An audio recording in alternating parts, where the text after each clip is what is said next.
Good morning, y'all. Good morning. This is the day the Lord has made.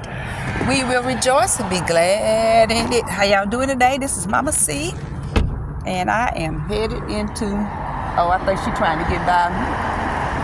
She got room. We are headed into Rochelle's Coffee, Tea, and Smoothie Bar. This is where baby girl's gonna do her book signing and meet and greet with the other authors. So it's going to be exciting. It's not a long day, but I mean a long, what am I trying to say? Event, but it's very exciting. So I'm going to do a little filming on the inside and maybe let you meet the other authors. Okay, talk to you in a minute. Okay, we on the inside and they're getting ready to set up. This is, see, I got to find me a seat. Some of her friends are on the way. I'm glad you did. Thank y'all so much. Hey.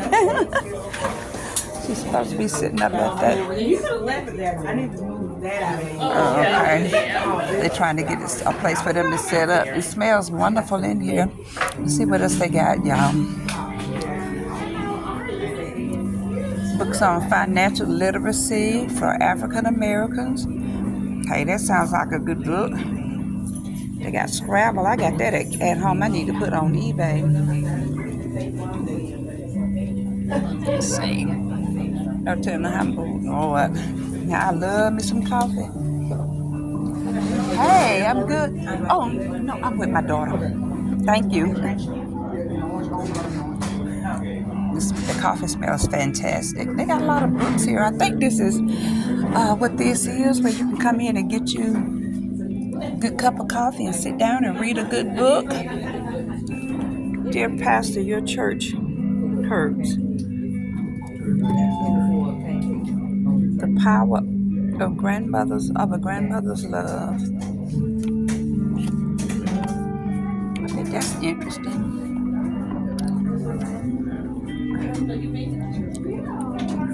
Find me another seat. They coming in, but I'm gonna just sit somewhere where I won't be in the way. I think I'll sit right here. So I'm sitting right here. I'll be right back, y'all. Okay, just pop it back in for a minute. Baby girl is already autographing her first book for this location. See, and the other author is on his way in. He has to come all the way from Atlanta. But like I said, it's an exciting day for her. Let's see, Fiona's Freedom, and I forgot the name of the other lady's book. But once they really get started, I can go up and film with them and film their books as well. Because it's such a blessing for them to be able to do this. I'll check back in with y'all in just a minute. Yes. Okay, the event has started. She's just doing the introduction. To showcase their creative literary works and share them with our community. So we are grateful to Rochelle's Coffee for their instrumental role in bringing this event to our neighborhood.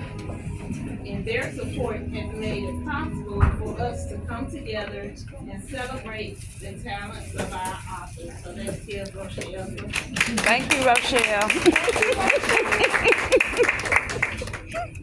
Okay. So I would like to invite each author to introduce themselves and, share your name and your genre that you write in and a little about your book. And additionally, tell us what inspired you to start writing. So I guess we'll start with Good morning. First and foremost, I want to thank you, Bernicia, for basically you and the establishment here for allowing us to basically showcase our talent. And you have been a tremendous blessing to us all. So thank you. And I pray that you all support this establishment. So first off, my name is Orlando Brown. The genre of my book is basically It's self-help. It's with a biblical touch to it. It basically has scriptures in it.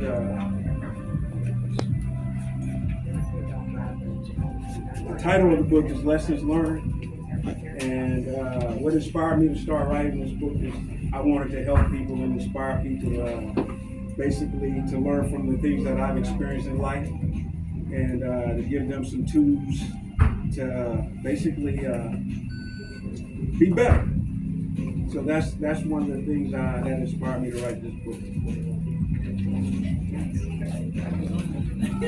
Good morning, everybody. Morning. Kind of speak up, my son, because I might may not. Okay, good morning, everybody.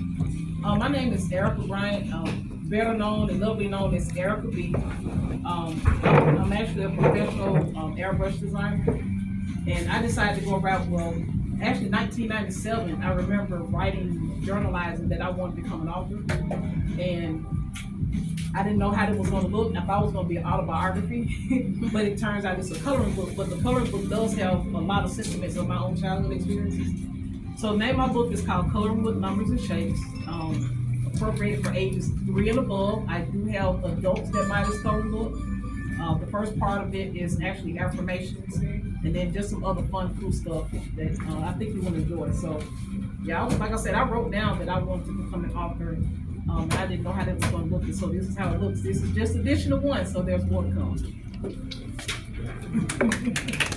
Yay. Hello everyone, my name is Felicia Pitt Jordan, and the name of my book is, for the short term of it, is Hope, Healing, Omnipotent Oasis Promises, Encouraging and Established. So I've been a Sunday school teacher for years, and when you become a Sunday school teacher, it's basically God is allowing you to become a student in order for you to better yourself and to look at things in a different alternative. And I wrote this book is based on a spiritual basis, to where there are other alternatives and ways to handle in various situations in life. And it's not always just whatever comes up on your mind in handling a situation in a mean or just telling everybody a piece of your mind. There are other alternatives of handling circumstances and situations, no matter how much chaos is around you in your life. And my alternative was to seek the Lord before I go and do anything, and just to go and let off some steam, go take a walk, go talk to the Lord, read your Bible, study, find a different alternative how to handle a chaotic situation. And I found out that reading and praying to God, it'll help calm you in the midst of any storm. And I just was inspired to write this book to help others handle their other situations in different ways, and to be a better person. That's right. Good. My name is Aretha Ford, and I've been writing ever since I was a little girl, just jotting things down. Sometimes I write it, and my mom says I took a little 12 by myself. And so about 10 years ago, I started writing another book. It was called Adonna's Gift, but I wasn't able to complete it because of life. So ended up mistakenly selling that title, so I couldn't, when I got ready to write again, I couldn't use that title. I had to use another one. But a publisher told me, they said, you can't use the title, but the words that you have in there, that's yours. So I changed the name to Fiona's Freedom, and with that came 10 more years of life, and lessons learned, and learning about forgiving, and the freedom that you walk in with forgiving. And that's what inspired me to write this book.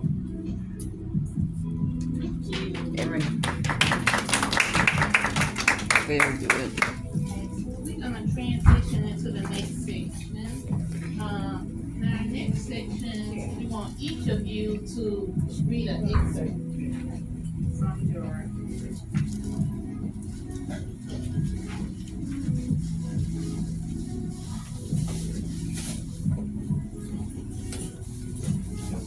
And by the way, y'all, all 4 of them come out to class, so now,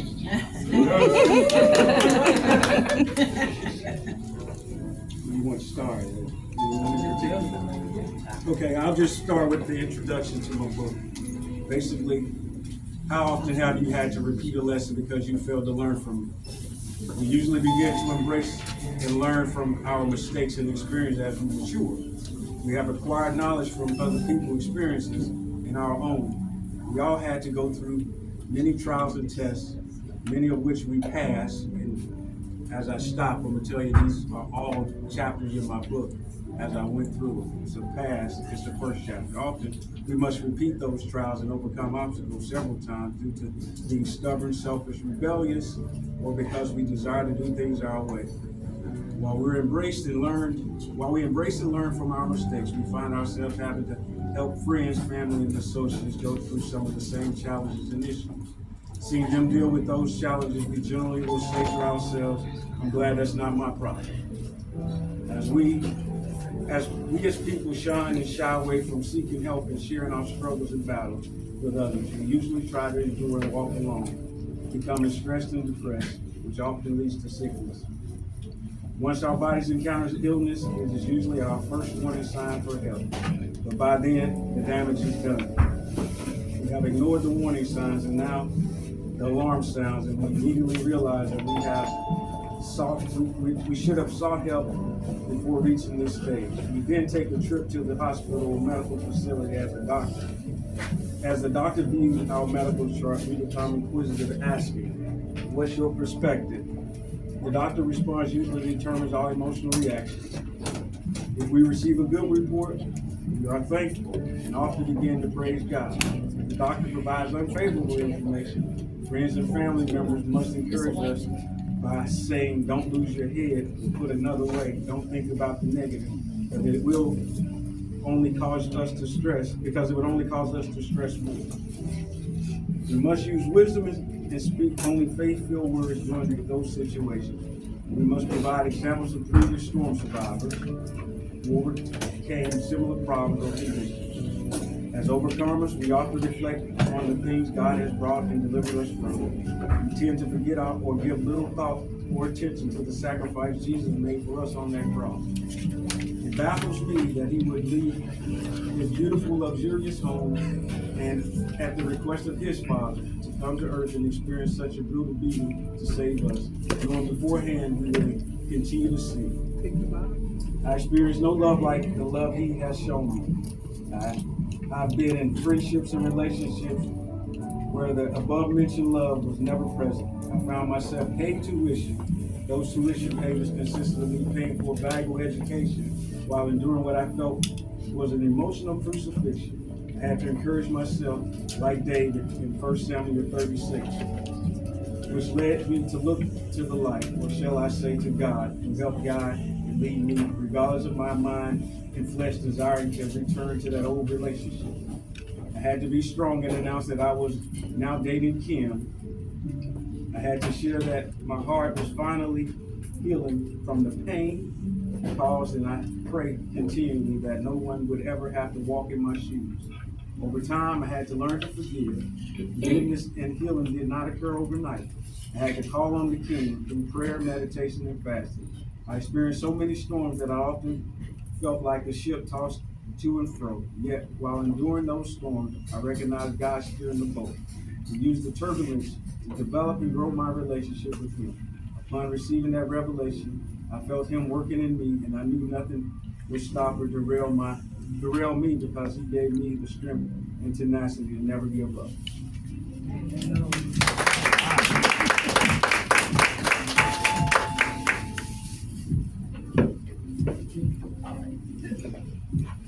All right, so let's talk about coloring with numbers and shapes. There's not a lot to read in here, but there are significant lessons, and the key to this coloring book is for a teacher or a guardian or big brother, big sister, somebody to help, if it's a child, to color, but also understand what they're reading, because there's an affirmation that goes along with every number. So I'm gonna do two numbers. I'm gonna do number one, and the number one, as you see, it has a blue. So I want to give an image to go along with this affirmation that's on the next page. And it says, no one can hold you down, let go, and fly high. So with the number one, if you think about it, if anybody's ever done a balloon release, notice how when that balloon goes into the sky and it goes so far to where it disappears, you don't know how or where it's going. So with the balloon, think about it, the sky's the limit. So teaching a young person to understand that you can go and do far beyond what anybody has told you to do. And so that's been my childhood. Like growing up, I had to realize that give myself self-esteem, because I was told, even with me being an artist, that you can't do that because you're a girl. I've heard that before. It took a long time for me to believe that I was doing the artwork just because of my genre, which I thought just didn't make sense. So I had to break a lot of barriers, and that's one of the things I want to, with number one balloon. So I'm going to tell you a little funny story. My mom's in the room, but I don't know if she remembers this. But she worked part-time at Sears. They had like a balloon department, and she brought home 2 balloons for me and my brothers. His balloon was Star Wars, and mine had like some Color Wars or something. But I was like, I really like his balloon because I like Star Wars too. So we had these big wheels, and I took his balloon, which that was wrong. I took his balloon outside to play with. Wrong time to do this because I had a snag tooth at the time, right? So I put the balloon string in my mouth, and then the balloon it left. It went through that hole in my teeth and it went out. So that goes to show you, but I say the sky's the limit because I was like, I ain't getting that back. And so, but I'm gonna go into number 2 because this really explains, about that lesson that I learned because that was wrong, and I told Mom what I did. She was like, your brother not gonna want that balloon that you got, because I was like, I know, but he didn't even care about the balloon because he was so into cars then, which that kind of saved me.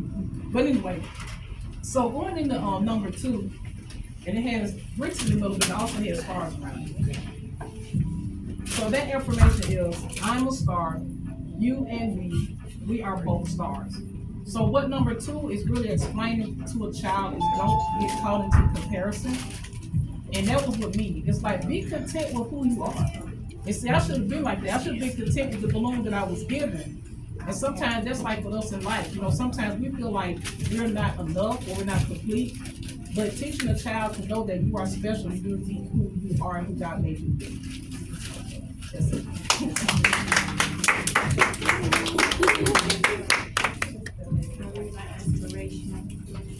Hope is a belief of expecting for something to happen. Things will get better if we continue to hope and believe in God. This world needs love. Please take the time to smile to the ones that you love, meet, or just passing by. Smiling does not cost anything. Remember to treat others with such kindness and hope for their best. I'm going to read a chapter of unity. Nehemiah had a mighty task to complete, which was to rebuild the broken wall of Jerusalem. He could not do this by himself. It would have taken him too long. This mighty task needed unity, which makes us strong. Where there are 2 or 3 gathered together in the name of the Lord, it makes life much easier because it puts us all on one accord. And that's in Matthew. Whatever missions, assignments, or tasks that is needed to be done, togetherness or unity can also be fun. A lot of ideas, opinions, and views are shared when everyone works together.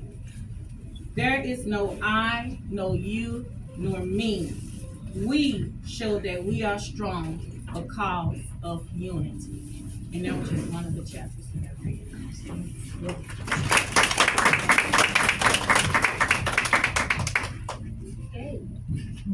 This is from the book Beyond This Freedom.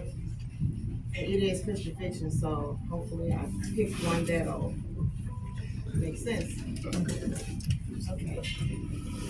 Alice sat beside her daughter, watching her sleep. Bianca's breath was steady now, her face soft in the stillness.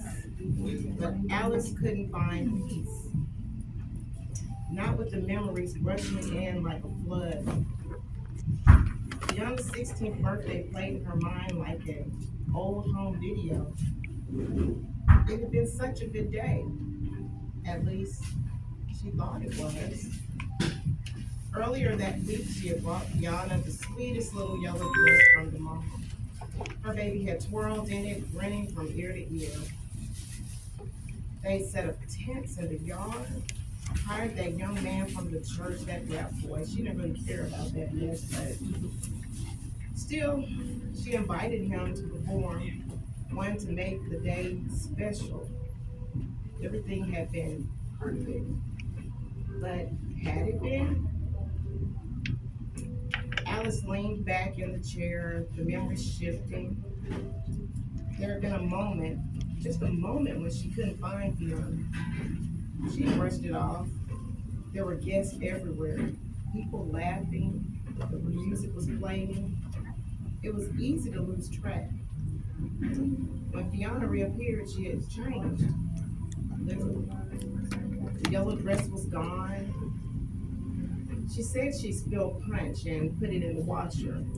She wore a black sundress now.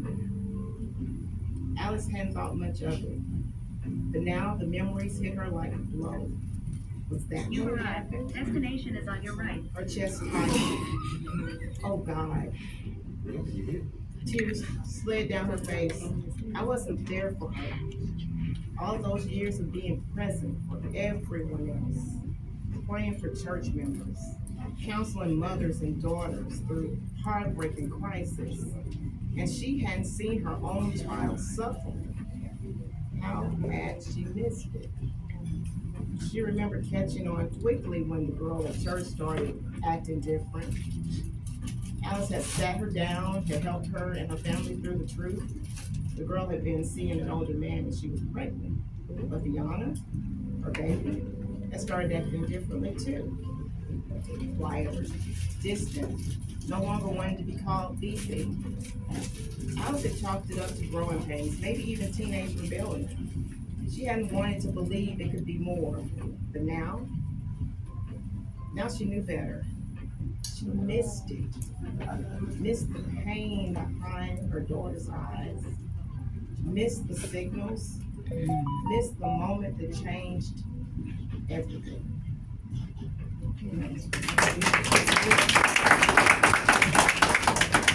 Okay, so we're gonna thank each of you for being making the next service. We're gonna do like a little door prize right quick. Door prize. Like that. Call my number. I know. Did I miss anybody with the door prize? Did I miss it?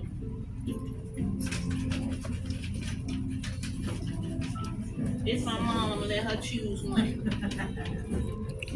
Big good day, Mom. Okay.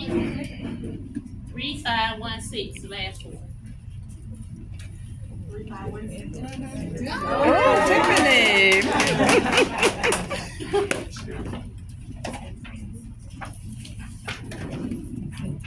You get a gift card. Oh, she is. Okay. Okay, pull it down because I want a gift card too. Thank my mom.